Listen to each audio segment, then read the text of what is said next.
12 ফেব্রুয়ারি জাতীয় সংসদ নির্বাচন ও গণভোটকে ঘিরে সরকার ও নির্বাচন কমিশন বিভিন্ন ধরনের যান চলাচলে বিধিনিষেধ আরোপ করেছে।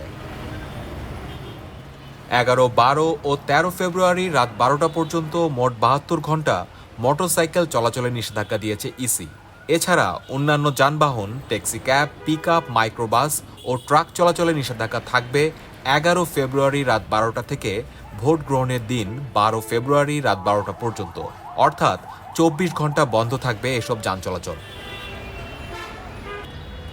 তবে কিছু বিশেষ ক্ষেত্রে এই নিষেধাজ্ঞা শিথিল থাকবে, যেমন জরুরি সেবায় নিয়োজিত যানবাহন এবং ওষুধ, স্বাস্থ্য, চিকিৎসা সামগ্রী ও সংবাদপত্র বহনকারী যানবাহন চলতে পারবে।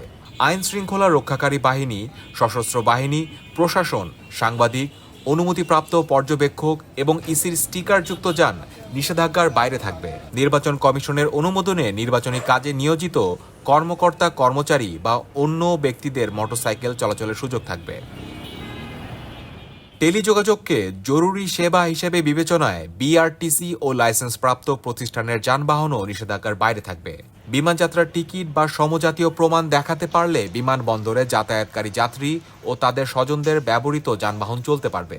এছাড়া জাতীয় মহাসড়ক, বন্দর এবং আন্তজেলা বা মহানগর থেকে বের হওয়া বা প্রবেশের প্রধান সড়কগুলোতে দূরপাল্লার যাত্রীবাহী বাস ও যানবাহন স্থানীয় পর্যায়ে যাতায়াতের ক্ষেত্রেও ছাড় থাকবে।